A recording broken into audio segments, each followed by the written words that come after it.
আসসালামু আলাইকুম সবাইকে। সবাই কেমন আছেন? আজকে শুক্রবার, আজকে বিকালবেলা আমরা চলে এসেছি এখানে ঘুরতে। আর এটা হচ্ছে বগুড়ার একটা ঐতিহ্যবাহী জায়গা। এখানে হাজার হাজার মানুষ বললে ভুল হবে, মনে হয় লাখের কাছাকাছি মানুষ প্রতি সপ্তাহে ছুটির দিনে ঘুরতে আসে। ছুটির দিন ছাড়াও অনেক মানুষ ঘুরতে আসে। এটা একটা পর্যটন জায়গা, আবার আমার কাছে পর্যটন জায়গা মনেও হয় না। আমি মনে করি এই জায়গায় কেন এত মানুষ আসে। আমি এখানে অনেকবার আসছি, তারপরে আজকে আপনাদের সাথে শেয়ার করতেছি। আসলে দেখেন তো, এখানে আপনারা কে কে এসেছিলেন, আবার কারা কারা আসেননি, আসতে চান তারা অবশ্যই আসবেন। আর এখানে আমরা আসছি, আজকে বেশি পানিও পড়তেছে, আকাশ ভরা মেঘ। এত মেঘ বৃষ্টির মধ্যেও যে এত মানুষ আসবে আমি কল্পনাও করতে পারিনি। তাহলে বুঝতে পারতেছেন জায়গাটা কত সুন্দর। এইখানে কিন্তু পিকনিক স্পট এটা। এখানে মানুষ এই যে রান্না বান্না করে খাচ্ছে। আমি আমার হাজবেন্ডের সাথে কোথাও ঘুরতে গেলে ওদেরকে খালি ছবি তুলে দিতে হয়, আমি কিছু ভিডিও করতেই পারি না। একটা সুন্দর জায়গায় গেছি, সুন্দর মুহূর্ত ভিডিও করব সেটাই হয় না। আর দেখেন আমার ছোট মেয়ে জীবনের প্রথম কোনো রাইডে উঠলো। আমরা মনে করছি এগুলো এমনিতেই সবে শুরু করে দিয়েছে কাজ। এখানে হয়তো এখনো টাকা নেয় না, লোকও নাই, টিকিট কাটার কোনো ব্যবস্থাও নাই। তাই আমরা এখানে আমার মেয়েটাকে উঠিয়ে ওর বাবা হাত দিয়ে ঘোরাচ্ছে। তো শেষে তো টুরিস্ট চলে আসলো। এইদিকে আমার মেয়ে যখন চলে আসছে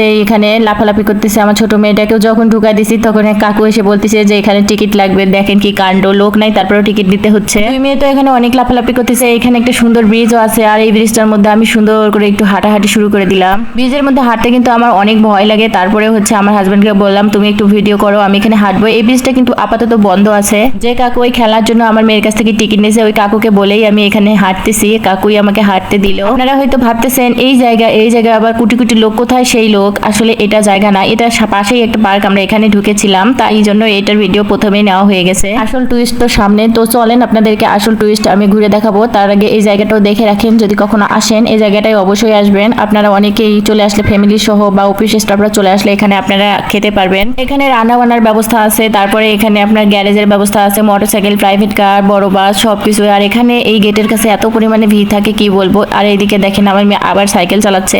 আমি তো ওকে বলতেছি যে তাড়াতাড়ি নেমে পড়ো, আবার এটারও টিকিট চাবে, এটারও টিকিট চাই কি এই হচ্ছে অবস্থা। এটা টিকিট নিল না। দেখেন চলতে চলতে এখানে বৃষ্টি শুরু হয়ে গেছে। আমি বুদ্ধি করে ছাতা নিয়ে চলে আসছিলাম যে এক ফোঁটা পানি আমার ছোট মেয়েটার গায়ে পড়তে দেবো না। পানি কিন্তু বেশি না, ফোঁটা ফোঁটা পড়তেছে। দেখেন এখন লোকের সমাহার। যারা বগুড়াবাসী আছেন বা বগুড়া এলাকার আশেপাশে তারা অবশ্যই এই জায়গাটা এতক্ষণে চিনতে পেরে গেছেন। আমি তারপরেও জায়গাটার নাম বলে দিব। তার আগে জায়গাটা দেখেন শুধু। এই জায়গাটা দেখার মতো কি আছে আপনারা একবার কমেন্ট করে আমাকে জানাবেন। এখন ওর বাবা ছাতা মাথায় নিয়ে ওকে নিয়ে এগিয়ে যাচ্ছে অনেক মানুষ। আর এখানে মানুষের ভিড় থেকে আমরা নিচে চলে আসলাম। আসল খেলা তো এইখানে, এই যে নদীগুলোতে নৌকাগুলো, আর এই মানুষগুলো নৌকায় উঠে নদীর মধ্যেই ঘুরবে, মেঘনা নদীর একদম মাঝখান থেকে ঘুরে আসবে। এটাই হচ্ছে এখানকার আকর্ষণ। হাজার হাজার মানুষ বলে ভুল হবে, তাই না? এত এত মানুষের ভিড়, আমি কি বলবো, অনেক মানুষ চলে আসছে। আর আমার ছোট মেয়েটা দেখেন ওর বাবা চশমা নিয়ে মজা করতেছে।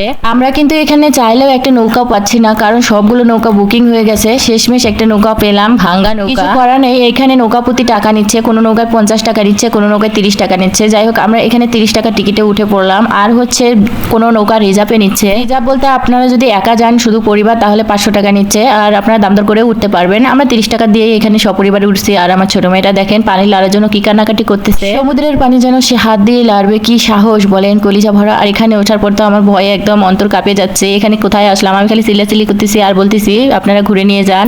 আর আমি সামনে যেতে চাই না, কি বলবো, পানির ঢেউ আর সবকিছু দেখে ভয়ে আমার কলিজা শুকাই গেছে। এখানকার লোকজন এত বেশি খুশি, দেখেন সবাই কত আনন্দ করতেছে। এইখানকার আনন্দটাই হচ্ছে এই নৌকায় ঘোরা। এখানে আহামরি কিছু নেই, এই নৌকায় ঘোরা ছাড়াই পানির মধ্যে। বৃষ্টির সময় এখানে বেশি আসে মানুষ, বৃষ্টি ছাড়াও আসে, শুকায় যখন চর পড়ে তখনও আসে। এতক্ষণে হয়তো বা অনেকেই বুঝতে পেরে গেছেন এটা কোন জায়গা, তাই না? এটা হচ্ছে সারিয়াকান্দি নদীর ঘাট। এটা হচ্ছে বগুড়ায় সারিয়াকান্দি উপজেলা।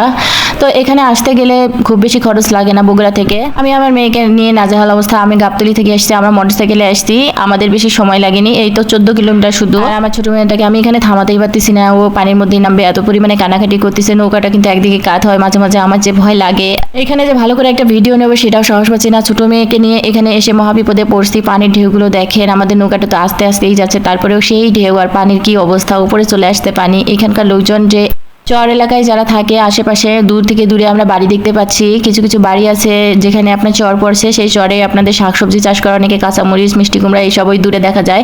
আমি এখানে বসে বসে ভিডিও নিচ্ছি। আর পাশের চাচিটা দেখেন একটু করে লুক দিচ্ছে, উনি ভাবতেছে যে কি আমার লজ্জাও করতেছে না সামনে ভিডিও করতে। তো আপনাদেরকে দেখানোর জন্য ভিডিও তো আমাকে করাই লাগবে। মাঝ রাস্তায় গিয়ে নৌকা মামু আমাদের নৌকা আটকাই দিছে। উনি এখন বলতেছে সবাই ভাড়া দেন তারপর নৌকা ছাড়বো। এটা কোনো কথা বলেন তো? আমরা ভদ্র ভদ্র লোকগুলো কি এই নৌকায় উঠবো ফিরি ফিরি চড়ার জন্য? যখন 20 টাকা করে চাইছে তখনই আমাদের বোঝা উচিত ছিল যে ইনি 30 টাকা ভাড়া কেন চাচ্ছেন। ইনি মাঝ নৌকায় এসে নৌকা আটকিয়ে, মাঝ নদীর মাঝখানে আটকিয়ে বলতেছে এখন ভাড়া দেন। তো আপনারা যখন নৌকায় উঠবেন বা উঠবেন তখন অবশ্যই কথা বলে উঠবেন। দেখবেন মাঝ নৌকায় এরকম করে দাঁড় করালে কিন্তু একটা ভয়ের ব্যাপার হয়ে দাঁড়ায়। তো সবাই ভালো থাকবেন, সুস্থ থাকবেন, আমাদের চ্যানেলটাকে সাবস্ক্রাইব করে দিয়ে পাশে থাকবে। আজকের ভিডিওটা কেমন লাগলো সেটা অবশ্যই কমেন্ট করে জানাবেন। এই যে সারিয়াকান্দি, আই লাভ সারিয়াকান্দি, আমি এই ভিডিওটা পরে নিয়েছিলাম, তাই জন্য শুরুতে আপনাদেরকে দেখাতে পারিনি। তো এখানে অনেকেই ছবি উঠাচ্ছে জন্য আমি ভিডিওটা ভালো করে নিতে পারছিলাম না। এরপর কারা কারা সারিয়াকান্দিতে আসবেন বা আসতে চাচ্ছেন অবশ্যই কমেন্ট করে জানাবেন। কারা কারা আসছিলেন এর আগে অবশ্যই সেটাও কমেন্ট করে জানাবেন। কারা কারা বগুড়ার আছেন। আল্লাহ হাফেজ।